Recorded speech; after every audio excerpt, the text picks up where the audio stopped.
My mother slapped me in the face and told me to never get angry. And I guess that's why God invented therapy. I tend to get depressed instead of getting angry, but I can still hate.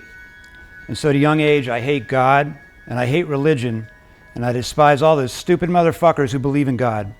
I mean, Jesus fucking Christ, are you kidding me? Some fucking patsy died for my sins?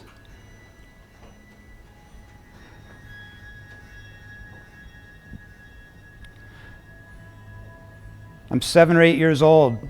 I'm in Virginia. It's a warm day, and the light filters in the church as I shit on the floor. Not one witness to my disdain, my distaste, my venom. My hatred is alive, and I say, fuck you, but I'm not angry.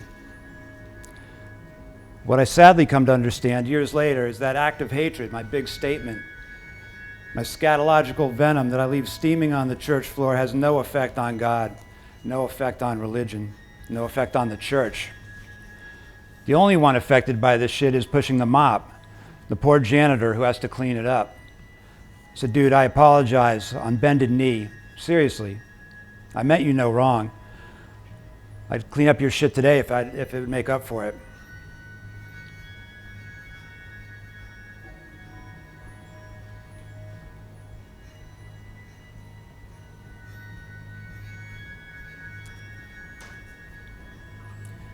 Three years later, and my friend Jim just doesn't show up for school one day. It turns out he just stopped living. He ceased to exist. He died in a car wreck the night before, wrapped around a tree with his brother who was driving and who survived. And how the hell does he live with that? Fuck. I'm at a loss as how to live with it, how to make sense of it. Shit don't make no sense. There's a big gaping hole where once there was my friend.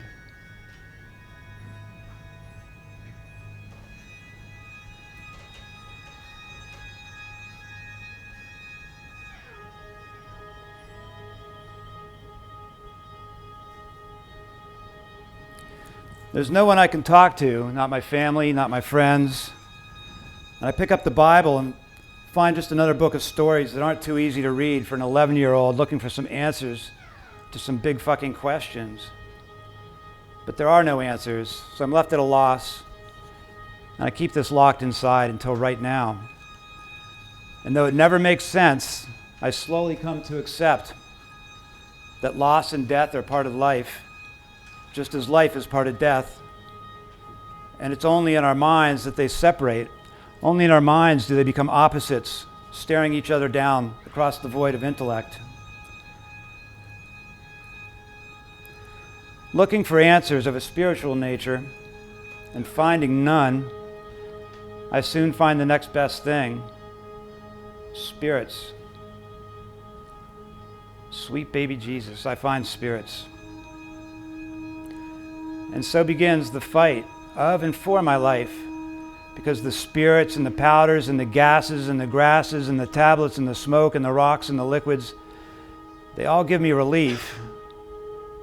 They don't give me answers, they just make the questions go away. They give life meaning, and then they take it away.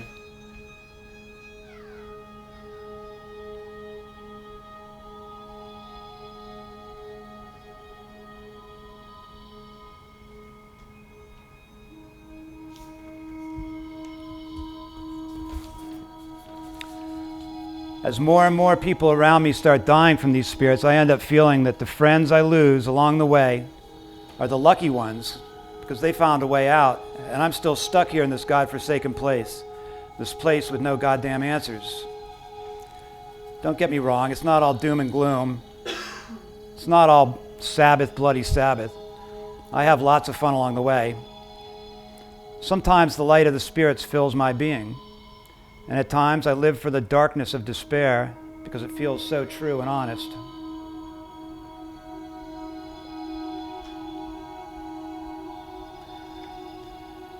I find the joy of having sex in church. Somehow there's a special thrill of fornicating in the pews or in the choir area, especially with Donna, who was brought up a good Catholic girl. Donna has snakes at home. She has 2 9-foot boa constrictors, and when I sleep over in Forest Hills, I wake up in the morning to find 2 boas curled under my head. Donna and I eat apples for breakfast. In the mid-90s, I'm snatched out of this godforsaken place.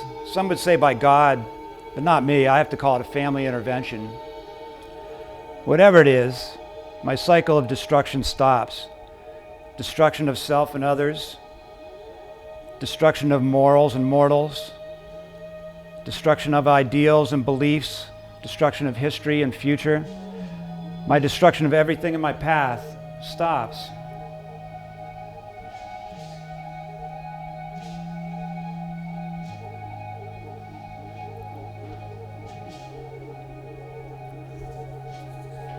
And though I no longer shit on church floors or fuck like a pagan as Jesus looks on, I still stay well clear of anything that hints of God, religion, or spirit.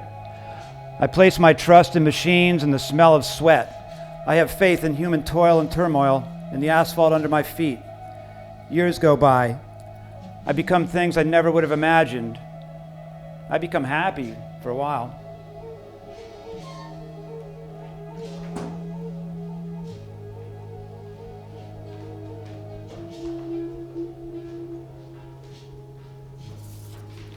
But eventually, I find myself yearning for that familiar hell, missing the seeming truth of despair. My sanitized life seems like a ruse, a fiction, and I convince myself that the sad truth is I wasn't born to be happy. I was born to live on the edge. I was born to be on the edge of suicide.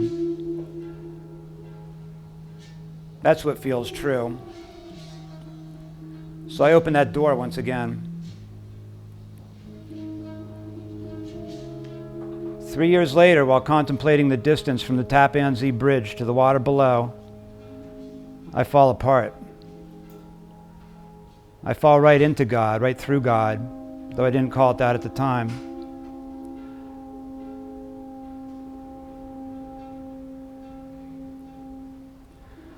Fragmented into little pieces like the sun glistening on the Hudson, sobbing, shaking, I realize with a smile I'm just a tiny fucking speck just here for a second.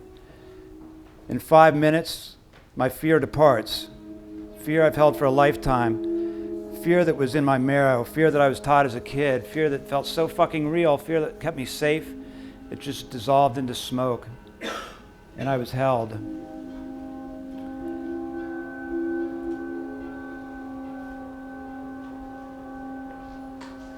And now I know whatever happens, it's okay. When loved ones die, when I die, when the dirty bomb hits the city, when birds fall from the sky, when the Tea Party takes over, and when the ice melts and the seas rise, it'll be okay. All my plans, my designs, my desires, my wants don't matter at all. Finally, some fucking relief.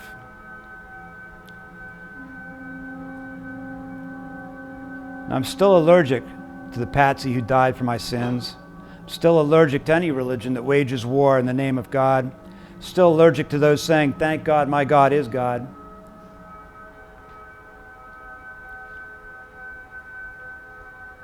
Still allergic to any religion that says we have the right to weapons of mass destruction and you don't.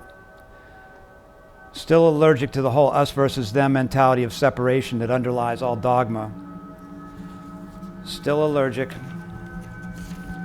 to right-wing right-for-lifers. Still allergic to televangelists praying for you to send them your money. Still allergic to God-fearing Christians because fear doesn't have a place in all this.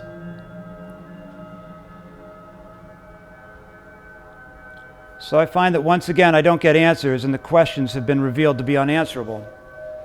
And honestly, I'm relieved.